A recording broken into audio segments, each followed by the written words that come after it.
Good morning, class. Today, we'll talk about the events of the past decade in Ukraine from three different perspectives. The invasion of Ukraine by Russian forces on February 24, 2022 is a critical event that altered the geopolitical status quo that was created after the fall of the Soviet Union and military engagements. In the early 2010s, Russia attempted through political means to establish a pro-Russian Ukrainian government, which was unsuccessful due to the demonstrations against the elected president known as the Maidan Uprising.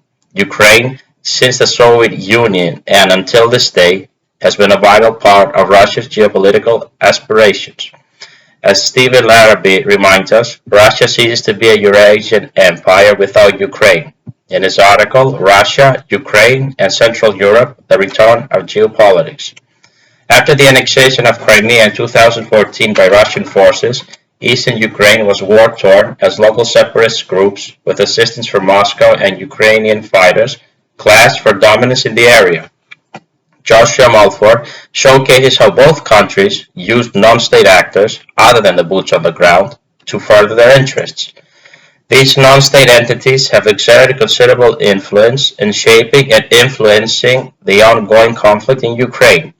Media outlets such as Russia Today or Ukraine Today engage in a competition of narratives, disseminating information and conducting misinformation campaigns to sway public opinion and instill fear.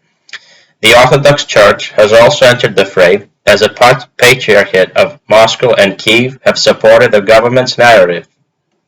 The head of the Russian state, Kirill, endorses the idea of integrating parts of Ukraine into the Russian state. At the same time, his counterpart, Filaret, supported the protests at Maidan and in 2016 lobbied in Washington, D.C. for military assistance. He even announced that the Ukrainian church gifted night goggles to the Ukrainian fighters. As the Russian military was preparing for the invasion of 2022, a massive cyber attack was launched by Russian and allied hacker groups against Ukrainian government websites, media outlets, energy and communication institutions. Since 2008 and the war in Georgia, the Russian operatives have conducted various cyber attacks using a standard procedure where they first coordinate their attempts to cripple the defense of the rivals and thus prepare the battlefield for the armed forces to advance. In the analysis of the cyber warfare in Ukraine, James Lewis declares that cyber attacks are overrated as they fail to give any strategic advantage to the Russian army. A lack of coordination, a must in Russian procedure, was noticed. At the same time, the support of the Ukrainian allies from the West, Estonia as mentioned, quickly rebuilt the damaged cyber entities. The author noted that cyber attacks can only be useful on a tactical level, as communication centers and headquarters can be neutralized with the assistance of guided munitions.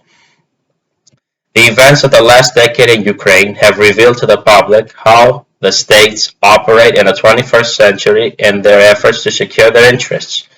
With a qualitative method, the above-mentioned articles analyze three different aspects of this encounter. Geography and politics are the starting points, moving the players on the world chessboard. Non-state entities are mobilized, and covert operations are executed to secure their tactical dominance, leading to a strategic outcome. After these operations were proven inadequate, a full-scale invasion was conducted with the technological advancements from the era, broadening the combatant field.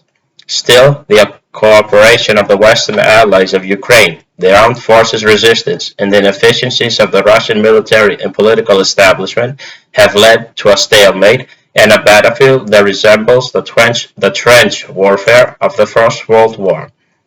Thank you very much. Have a good day.